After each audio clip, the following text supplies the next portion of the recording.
Hello friends, welcome to my channel excellent coaching. आज pro social behaviour के बारे में पढ़ेंगे। Media influence on pro social behaviour. Pro social behaviour होता है हेल्पिंग बिहेवियर। तो प्रो सोशल बिहेवियर में बहुत डाइवर्स बिहेवियर आते हैं, जैसे कि ऑल्ट्रुइज्म इसी में आता है। ऑल्ट्रुइज्म का मतलब होता है जब हम सेल्फलेस हेल्प करते हैं किसी की, अपने बारे में सोचे बिना कि हमें उसके बदले में कुछ मिलेगा, तो उसको बोलते हैं ऑल्ट्रुइज्म। एम्पैथी, किसी के लिए सोचना, किसी किसी की तरह सोच पाना, that is empathy. And sharing, share करना दूसरों के साथ, ये सारे प्रो सोशल बिहेवियर के ही एग्जाम्पल्स हैं। And awareness about social problems and action toward solution of these problems also form the part of pro social behaviour. अगर आपको अवेयरनेस है सोशल प्रॉब्लम्स के बारे में, आपकी सोसाइटी में जो प्रॉब्लम्स हैं उसके बारे में अवेयरनेस है और आप कुछ एक्शन लेते हो उनके लिए, तो वो भी प्रो सोशल बिहेवियर में आता है। मीडिया से ही प्रो सोशल बिहेवियर का भी इन्फ्लुएंस होता है। जैसे हमने पढ़ा था कि एंटी सोशल बिहेवियर मीडिया जो है वो प्रमोट करती है, लेकिन प्रो सोशल बिहेवियर भी मीडिया प्रमोट करती है। Findings have shown that a positive correlation between pro social media and pro social behavior। मतलब अगर आपकी मीडिया में प्रो सोशल दिखाया जा रहा है तो उसका एक इन्फ्लुएंस हमारे प्रो सोशल बिहेवियर में भी पड़ता है। ये रिसर्च में भी देखा गया है कि दोनों का पॉजिटिव कोरिलेशन है। से पहला है media and children. Psychological literature on children and media agree to the fact that educational media are hugely beneficial for children। तो एजुकेशनल मीडिया जैसे कि जिसमें एजुकेशनल टॉपिक्स कवर करते हैं या कोई जनरल नॉलेज से रिलेटेड या हिस्टोरिकल फैक्ट्स होते हैं, इस तरह की मीडिया अगर है तो वो बच्चों के लिए बहुत बेनिफिशियल होती है।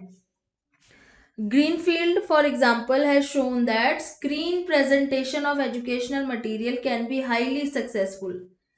जैसे प्रिंटेड अगर मटेरियल बच्चे पढ़ते हैं तो उनको याद नहीं रहता है, लेकिन अगर उसको स्क्रीन पे प्रेजेंट करके मीडिया का यूज करके दिखाया जाए तो वो बहुत सक्सेसफुल हो जाता है और बहुत यूजफुल रहता है। In one experiment, investigators try to study the effect of a TV model on 6-year-olds। तो एक एक्सपेरिमेंट की बात कर रहे हैं जहाँ पे इन्वेस्टिगेटर ने ये देखने की कोशिश की थी कि एक टीवी मॉडल का 6 साल के बच्चों पे क्या इन्फ्लुएंस होता है। One group of children were viewed an episode of Lassie in which there was a rescue scene. Second group viewed the same show without such a scene. And a third group watched a humorous episode of Brady Bunch। तो इसमें 3 groups हैं। पहले group को rescue scene दिखाया गया, कहीं पे कोई किसी को रेस्क्यू कर रहा है, बचा रहा है। दूसरे ग्रुप को ऐसा कुछ नहीं था, दूसरे ग्रुप को जो शो दिखाया उसमें कुछ इस तरह का कोई सीन नहीं था। तीसरे ग्रुप को एक ऐसा एपिसोड दिखाया जिसमें ह्यूमरस एपिसोड्स थे। ठीक है। After seeing the shows, the children participated in a game in which winner could receive a prize. उसके बाद उन लोगों को एक गेम में पार्टिसिपेट करना था, उन बच्चों को जिनको ये शोज दिखाए थे, जिसमें उनको एक प्राइज मिल सकता है अगर वो जीतेंगे तो। In the mids of the game, they came in contact with a group of puppies who were whining unhappily। तो गेम के बीच में ही वहां पे उन्होंने देखा कि कुछ ऐसे छोटे छोटे पपीज हैं जो परेशान हो रहे हैं बहुत ज्यादा। The first group spent more time in trying to comfort the puppies than the other groups, in spite of the fact that stopping to help the puppies would interfere with the goal. अब यहाँ पे देखो, finding ये थी कि जो पहला group था ना, उन लोगों ने पपीज की हेल्प करने के लिए काफी देर तक अपनी गेम को रोक के रखा। मतलब उनको पता था कि अगर वो गेम में नहीं जाएंगे तो वो हार सकते हैं, फिर भी वो वहां पे पपीज को हेल्प करने के लिए रुके रहे। ये फर्स्ट ग्रुप कौन सा था? जिन्होंने मीडिया में रेस्क्यू सीन देखा था कि वहां पे कोई किसी को रेस्क्यू कर रहा है, बचा रहा है, तो वही सेम चीज उनके बिहेवियर में भी नजर आ रही थी। There are, however, certain mediating factors in relation between pro-social media and pro-social behavior। अब ये दोनों वेरिएबल्स तो हैं ही एक दूसरे के साथ कोरिलेटेड, इसके बीच में कुछ और फैक्टर्स भी आ जाते हैं जिसमें मॉरल डेवलपमेंट भी एक फैक्टर माना जाता है। In one study, Zillman and Brandt examined the empathetic response of the two groups of children who were in two different stages of moral development। Two different stages of moral development का मतलब है age wise हमारी moral development में भी फर्क आ जाता है, जो हमने एरिक्सन की कोलबर्ग की मॉरल डेवलपमेंट की स्टेजेस में भी पढ़ा था कि जैसे जैसे हमारी एज बढ़ती है हमारे मॉरल एथिक्स में फर्क आना शुरू हो जाता है। तो यहाँ पे 2 ग्रुप ऐसे थे जिनकी मॉरल डेवलपमेंट की स्टेजेस अलग अलग थी। In a fairy tale, a good prince is cheated and banished from his empire by a bad prince. He subsequently returned and had revenge. अब उस फेरी टेल में इन बच्चों को क्या दिखाया, दो अलग अलग ग्रुप हैं बच्चों के, दोनों अलग अलग स्टेज पे हैं अपने मॉरल डेवलपमेंट के. उनको एक फेरी टेल दिखाई है जिसमें एक गुड प्रिंस होता है जिसको चीट करके बाहर निकाल दिया जाता है उसके एम्पायर से. बैड प्रिंस उसको निकाल देता है, लेकिन फिर वो वापस आता है और अपना बदला लेता है. अब इन तीनों के ना 3 डिफरेंट क्लाइमैक्स दिखाए गए. एक जगह दिखाया रिवेंज बहुत माइल्ड एंड फॉरगिविंग था, मतलब वो उसको थोड़ा सा रिवेंज लेता है लेकिन माफ कर देता है. एक जगह दिखाया revenge match the wrong done by the initial wrong, मतलब रिवेंज भी उतना ही था जितना उसके साथ बुरा हुआ था, उतना ही स्ट्रॉन्ग रिवेंज भी था. और थर्ड में दिखाया कि रिवेंज अननेसेसरीली ब्रूटल था, मतलब बहुत ज्यादा गलत तरीके से रिवेंज लिया गया था, बहुत ज्यादा ब्रूटल था, बहुत हॉस्टाइल था, वायलेंट था. सो ये 3 अलग अलग क्लाइमैक्सेस थे इसके फेरी टेल के. It was found that older children displaced highest facial Joy for a second ending. जब उनके फेशियल एक्सप्रेशंस को नोट किया गया तो जो बड़े बच्चे थे थोड़े से, उनको सेकंड वाला जो क्लाइमैक्स था जिसमें जितना बुरा उसके साथ हुआ था उसने उतना ही बुरा रिवेंज लिया, इसमें उन लोगों ने ज्यादा बेटर, उनके चेहरे पे ज्यादा फेशियल जॉय नजर आ रहा था. They favoured neither the mild nor extreme, मतलब उन्होंने ये भी नहीं बोला कि छोड़ दो और ये भी नहीं बोला कि बुरे तरीके से उसको मारो. उन्होंने बीच वाला रास्ता चूज करा कि जैसा किया था वैसे ही उसके साथ करो. But the same was not the case with the younger children. अब छोटे बच्चों का क्या था, दिस उन्होंने क्या देखा, this shows that empathy is strongly determined by the character judgments. तो जो छोटे बच्चे थे उनको तो जैसे हमने पढ़ा है कि यंगर एज में पनिशमेंट कॉन्सिक्वेंसेस से ज्यादा फर्क पड़ता है, जो कॉन्सिक्वेंस होता है उसके बेस पे वो गलत और सही को जज करते हैं. तो उन लोगों के केस में ऐसा नहीं देखा गया, उन लोगों ने इस सेकेंड ऑप्शन को चूज नहीं किया था. अब इसमें ये इन्होंने बताया नहीं है कि उन्होंने फर्स्ट ऑप्शन चूज किया था या थर्ड ऑप्शन चूज किया था, बट इसमें ये बताया है कि जब वो ओल्डर चिल्ड्रन देख रहे थे तो उन्होंने सेकंड ऑप्शन चूज किया कि जितना बुरा किया है उतना ही रिवेंज होना चाहिए, लेकिन छोटे बच्चों ने ऐसा नहीं किया क्योंकि वो अलग मॉरल डेवलपमेंट की स्टेज पे होते हैं. तो यहाँ पे ये बताने की कोशिश ये कर रहे हैं कि जो भी हमारा प्रो सोशल या बिहेवियर होता है या एंटी सोशल बिहेवियर होता है मीडिया के थ्रू, वो उस पर भी डिपेंड करता है कि हम कौन सी मॉरल डेवलपमेंट की स्टेज पे हैं. और ये स्टेजेस हमने कोलबर्ग की पढ़ी हुई है ऑलरेडी, वो आप उसमें जाके रिवाइज कर सकते हो इसको.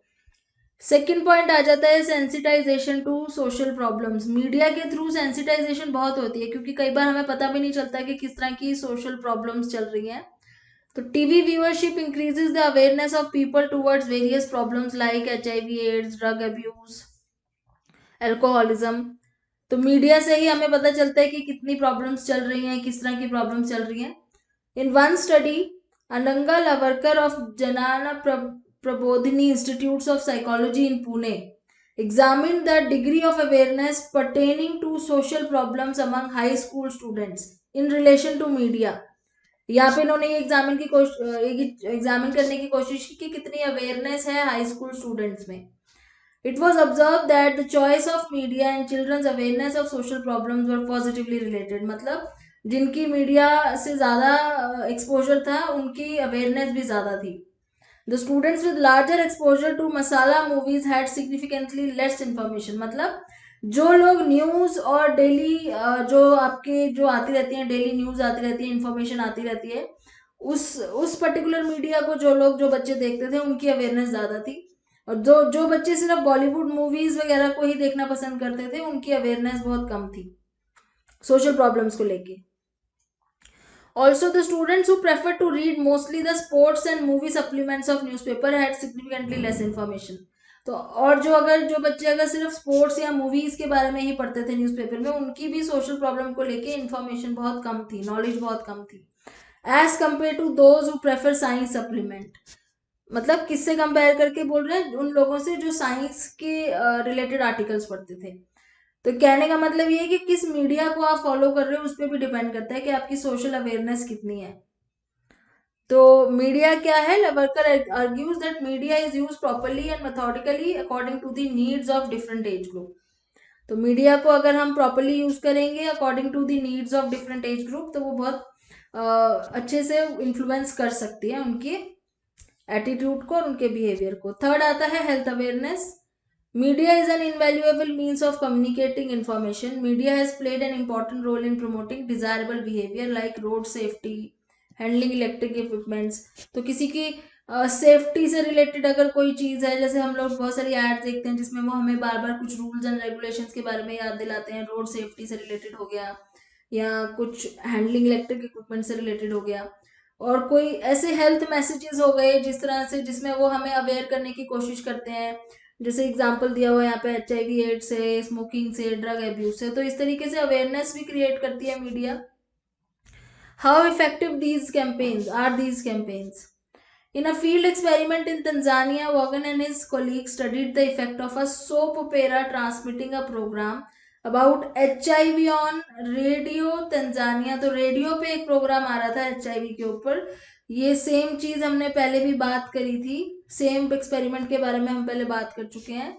वो प्रोग्राम में 3 रोल मॉडल्स थे. एक पॉजिटिव दिखाया था, who had lesser sexual partners and practice safe sex. एक ट्रांजिशनल मॉडल था जो इनिशियली बहुत unsafe sex but change their behaviour later in the fear of aid. एक नेगेटिव मॉडल था जो who had sexual partners and practised unsafe sex. तो 3 तरह के लोग, इसमें 3 रोल मॉडल दिखाए थे उसमें. वो प्रोग्राम रेडियो पे चलता था तंजानिया में. 3 अलग अलग टाइप के रोल मॉडल थे. एक तो था जो जिसको प्रॉपर अवेयरनेस थी और वो प्रॉपर जो स्टेप्स हैं उसको फॉलो करता था अपने आपको प्रोटेक्ट करने के लिए. दूसरा ट्रांजिशनल मॉडल था जिसको शुरू में अवेयरनेस नहीं थी पर धीरे धीरे वो अवेयर हो गया था. और तीसरा नेगेटिव मॉडल दिखाया है जो कभी भी प्रॉपर स्टेप्स नहीं लेता था. The negative model ultimately die. तो वो नेगेटिव मॉडल लास्ट में मर जाता है बिकॉज उसको भी एंड में एड्स हो जाता है. तो in the 5-year longitudinal study, ये 5 साल की लॉन्गिट्यूडनल स्टडी हुई थी और ये देखा गया कि लिसनर के एटीट्यूड पे इस रेडियो प्रोग्राम का काफी फर्क पड़ा था. उन लोगों ने भी वो चीजें फॉलो करना शुरू कर दी थी जो उसमें पॉजिटिव मॉडल कर रहा था. तो इस तरीके से हेल्थ अवेयरनेस भी इंक्रीज होती है. इस स्टडी से ये पता चला था तंजानिया वाली. Now mass media also is useful to community psychologist who is involve in community based information. Community psychologist की भी हेल्प करता है मास मीडिया. एक और एग्जाम्पल ये बता रहे हैं, विलेज में जो स्टडी हुई थी नॉर्थ इंडिया में, Agarwal identified many issues in the use of mass media for prevention of diseases, recognition of symptoms, health promotion. This study showed that the impact of mass media is substantial when it is used in conjunction with factors such as social participation in community, interpersonal communication. तो mass media का effect कब ज़्यादा होता है? जब उसके साथ social participation भी होती है कम्युनिटी में, इंटरपर्सनल कम्युनिकेशन भी होती है आपस में लोगों की, और जो लोग हैं वो चेंजेस को एंटिसिपेट कर सकते हैं. Agarwal cautions that an excessive reliance on mass media without coordinative support of formal and informal system isn't suitable. लेकिन अगर आप टोटली मीडिया पे ही डिपेंड होके एक्शंस लेने लग जाओगे, यानी कि मीडिया में कोई चीज बताई जा रही है आप सिर्फ उसको फॉलो कर रहे हो, आप एक्चुअली में फॉर्मली किसी डॉक्टर या किसी साइकोलॉजिस्ट की हेल्प नहीं ले रहे हो, तो उससे प्रॉब्लम हो सकती है. उससे आपकी हेल्थ बेटर होने की बजाय और खराब भी हो सकती है. तो यहाँ पे सपोर्ट, मीडिया सपोर्ट करती है सिर्फ आपको इन्फॉर्मेशन देने में. आप उसको ब्लाइंडली फॉलो नहीं कर सकते बिना किसी प्रॉपर सपोर्ट के, एक्सपर्टीज के. नेक्स्ट है पब्लिक ओपिनियन. तो पब्लिक ओपिनियन को भी तो एक जगह मिलती है मीडिया के थ्रू. पब्लिक ओपिनियन जो है वो मास मीडिया के थ्रू सब तक पहुंचती है. The mass media plays a crucial role in political dynamics of the country. Media representation of various social and political issues make citizens aware of their rights. Media के through ही citizens को पता चलता है कि किस तरह के पॉलिटिकल इश्यूज चल रहे हैं, क्या उनके राइट्स हैं, किस तरह की प्रॉब्लम्स हैं, कौन उन्हें हेल्प कर रहा है, कौन नहीं कर रहा है, वो अपनी ओपिनियन बनाते हैं. Education through entertainment. Information about social issues can be embedded in soap operas and movies. अब कुछ एग्जाम्पल इन्होंने मूवीज के दिए हैं जिसमें आपको लोगों ने एजुकेट भी करने की कोशिश की है, कुछ फैक्ट्स भी बताने की कोशिश की है, जैसे स्वदेश हो गई या फिर तारे जमीन पर हो गई जिसमें ऑटिज्म के बारे में बात करी गई है, रंग दे बसंती हो गई, जो सेंसिटाइज करते हैं लोगों को सोशल इश्यूज की तरफ. तो एंटरटेनमेंट के साथ साथ वो आपका बिहेवियर प्रो सोशल बनाते हैं इन इश्यूज की तरफ. जैसे डाउरी के ऊपर बहुत सारी फिल्म्स होंगी, अल्कोहलिज्म के ऊपर होंगी, या एनवायरमेंटलिज्म, ग्लोबल इश्यूज से रिलेटेड फिल्म्स बनती हैं, तो वो इसीलिए बनती है ताकि आप सेंसिटाइज हो जाओ. It must be kept in mind that health messages can backfire because viewers are often not sophisticated as producers consider them. ये चीज इन्होंने जो बोली है वो ये बोली है कि ये ध्यान में रखना चाहिए. कभी कभी क्या होता है, व्यूअर्स इतने सेंसिटिव या सोफिस्टिकेटेड नहीं होते हैं, वो उस चीज को गलत तरीके से ले लेते हैं. वो ये सोचते हैं कि ये उनको हार्म करने के लिए ये बनाया जा रहा है. और ऐसा कई बार होता भी है कि कोई फिल्म किसी अच्छी इंटेंशन से बनाई होती है और लोग उसको नेगेटिवली ले लेते हैं. Brown and Cody had, for instance, studied the effects of popular series हम लोग. तो ये जो पॉपुलर सीरीज आती थी इसके इफेक्ट्स के ऊपर स्टडी करी थी ब्राउन एंड कोडी ने. ये 1980s में ब्रॉडकास्ट होता था series with the name of advancing the status of women. इस सीरीज का एम ये था कि स्टेटस ऑफ वुमेन जो है ना उसको थोड़ा सा इंक्रीज किया जा सके उस टाइम पे. Although the program was immensely successful, many female viewers identified more with the traditional matriarchal female character rather than her independent daughters. तो अब इसमें क्या था, वैसे तो इसमें यह दिखाने की कोशिश की थी कि वुमेन जो है वो इंडिपेंडेंट होनी चाहिए, तो उस तरीके से करेक्टर्स थे. एक करेक्टर था जो ट्रेडिशनल था, मैट्रियार्कल टाइप का, और एक उनकी डॉटर्स थी जो बहुत इंडिपेंडेंट थी. तो इनका एम ये था कि वो इंडिपेंडेंट डॉटर्स को फॉलो करें जो पब्लिक है, लेकिन मोस्टली ये देखा गया जो फीमेल व्यूअर्स थे वो अपने आप को ज्यादा उस मैट्रियार्कल फीमेल कैरेक्टर के साथ आइडेंटिफाई करती थी जो ट्रेडिशनल टाइप की थी. तो इसलिए कई बार ऐसा नहीं भी होता है कि जिस इंटेंशन से बनाया जा रहे हैं मीडिया, उसी इंटेंशन से लोग भी उसको देखें. तो ये चैप्टर फिनिश हो जाता है यहाँ पे. इसके बाद चैप्टर 17 हमारा शुरू होगा, measurements of individual differences. Individual differences के बारे में हमने फर्स्ट चैप्टर 12th का पढ़ा था, उसमें भी हमने ये डिस्कस किया था, जहाँ पे हमने इंटेलिजेंस के ऊपर ज़्यादा फोकस किया था. तो यहाँ पे ये इंडिविजुअल डिफरेंस की बात कर रहे हैं, मतलब कि किसी भी तरह का डिफरेंस है आपस में इंडिविजुअल में, उनकी personalities, beliefs, attitude, thinking, intelligence, aptitude, कोई भी डिफरेंस हो सकता है. अब इसको साइकोलॉजी में मेजर करने के लिए हम क्या करते हैं, हम डिफरेंट साइकोलॉजिकल टेस्ट यूज करते हैं. एटीट्यूड के लिए अलग टेस्ट होता है, एप्टीट्यूड मेजर करने के लिए अलग होता है, इंटेलिजेंस के लिए अलग होता है.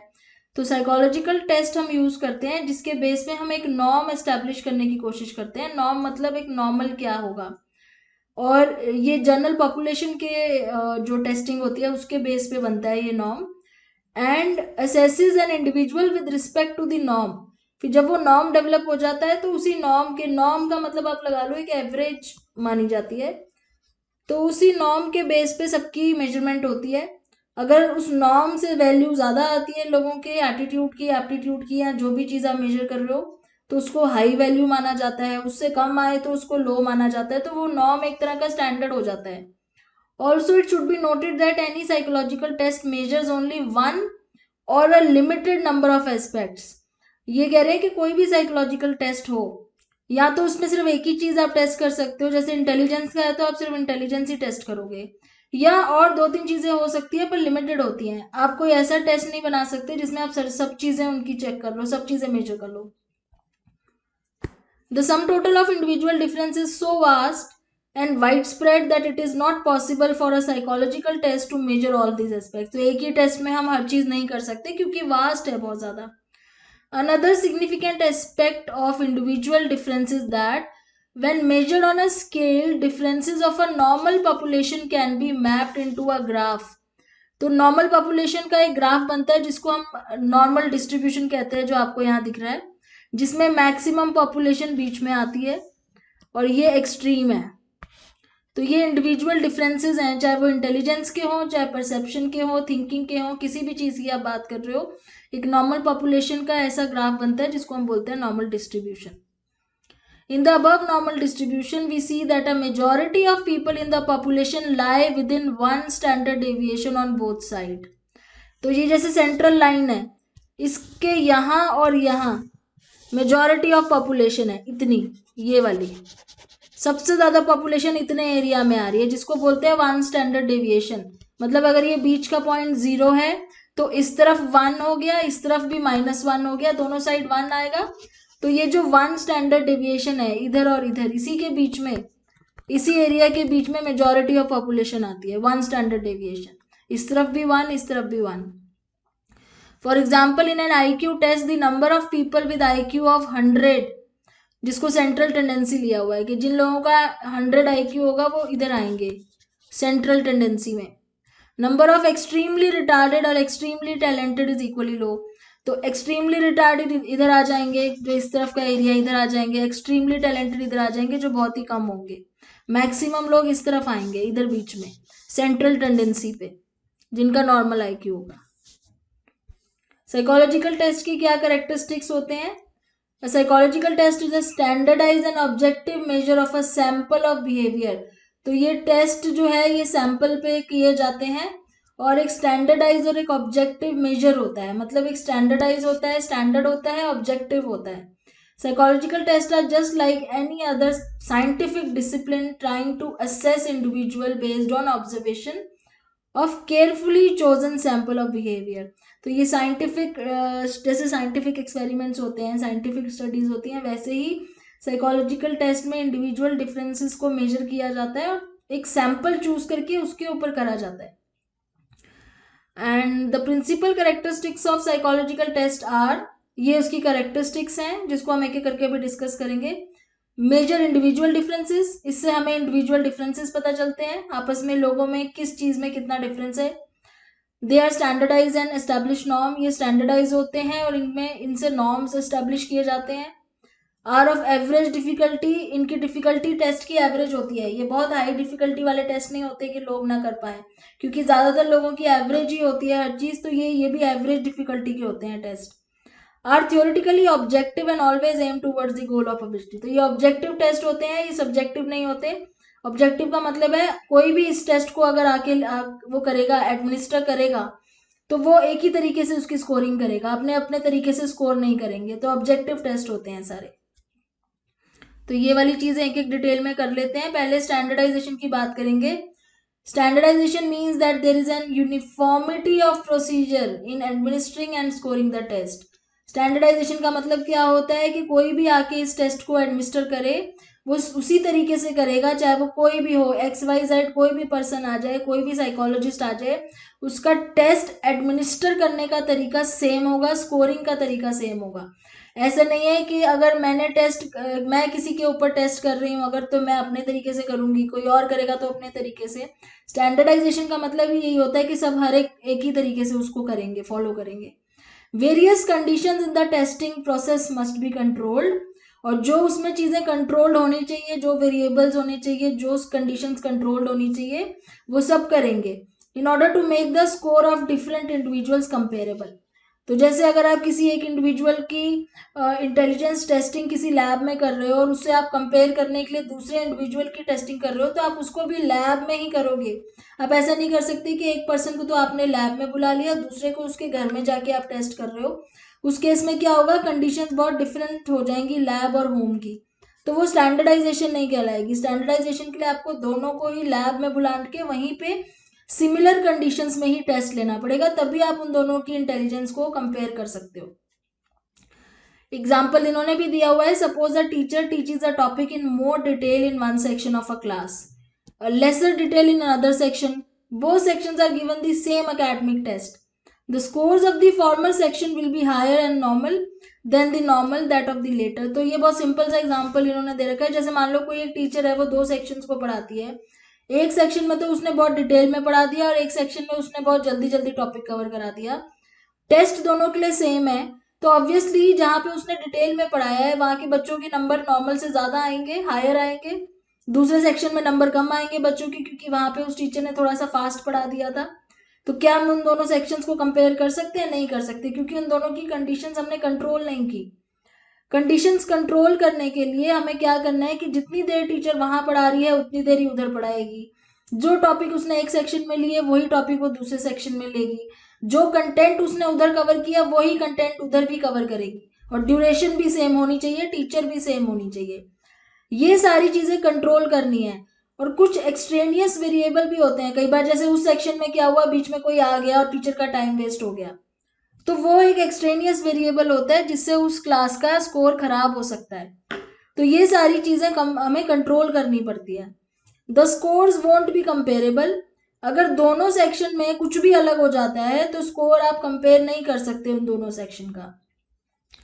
This difference in condition holds immense significance in psychological test because unlike school test there is a need to be objective and error free. तो इस तरह के डिफरेंसेस बिल्कुल नहीं आने चाहिए।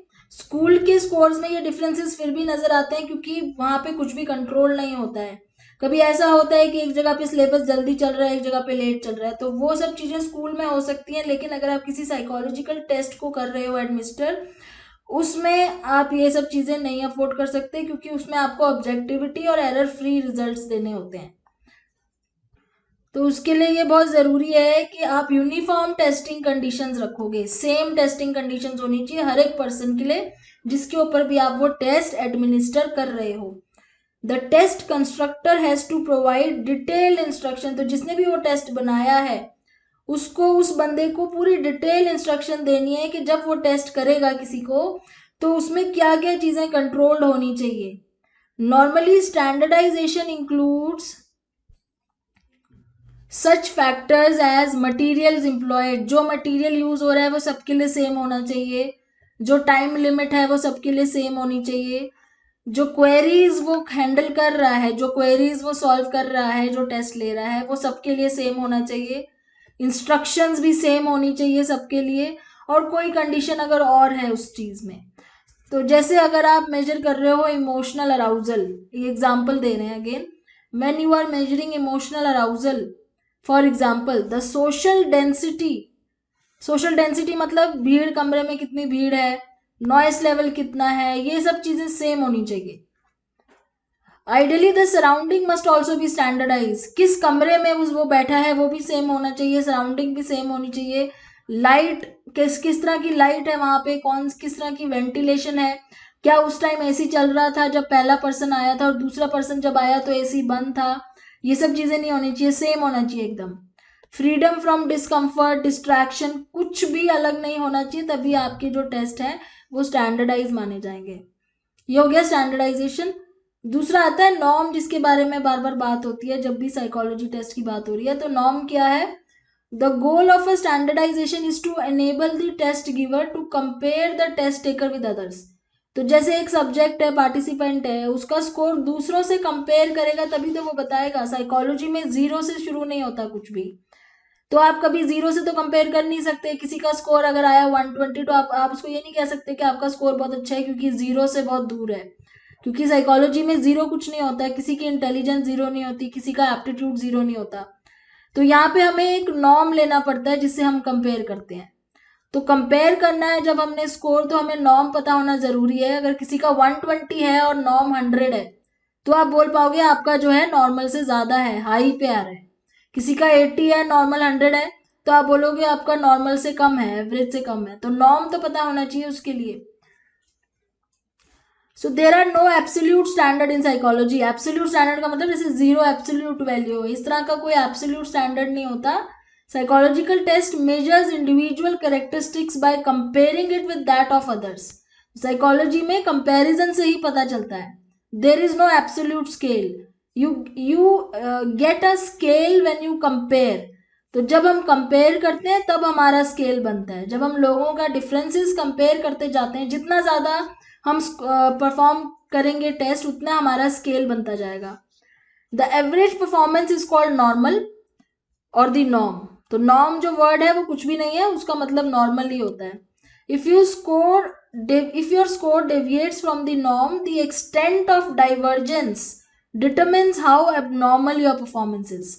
तो एबनॉर्मल वर्ड का क्या मतलब हो गया कि नॉर्मल से तुम्हारा स्कोर कितना डेविएंट है, कितना दूर है। जैसे आईक्यू का एग्जांपल दिया ना इन्होंने 100 वाला, कि किसी का आईक्यू अगर 30 है तो वो यही देखेंगे ना कि 100 से कितना दूर है, क्योंकि 100 नॉर्म है, या 70 है तो इससे कितना ज्यादा अच्छा है। So how is the norm determined? If a 10-year-old children normally complete 15 out of 50 problems correctly on a test, the norm is 15. अब जैसे आपने काफी सारे बच्चों का एक टेस्ट लिया और उन्होंने 50 में से ज्यादातर बच्चों ने 15 ही क्वेश्चन सॉल्व करे हैं, तो वो 15 क्या बन जाएगा? नॉर्म बन जाएगा। क्योंकि हमेशा जो ज्यादा चीज ज्यादा लोग कर पाते हैं वही नॉर्म माना जाता है। तो आपने सैंपल लिए बहुत सारे, सैंपल काफी बड़ा होता है, जितना बड़ा सैंपल होगा उतना ज्यादा क्लियर होगा आपका नॉर्म। तो मान लो 100 बच्चों में से 80 बच्चों ने 15 ही क्वेश्चन सॉल्व करे हैं, 50 नंबर के टेस्ट के 15 ही क्वेश्चन सॉल्व करे हैं, तो वो 15 नॉर्म हो गया।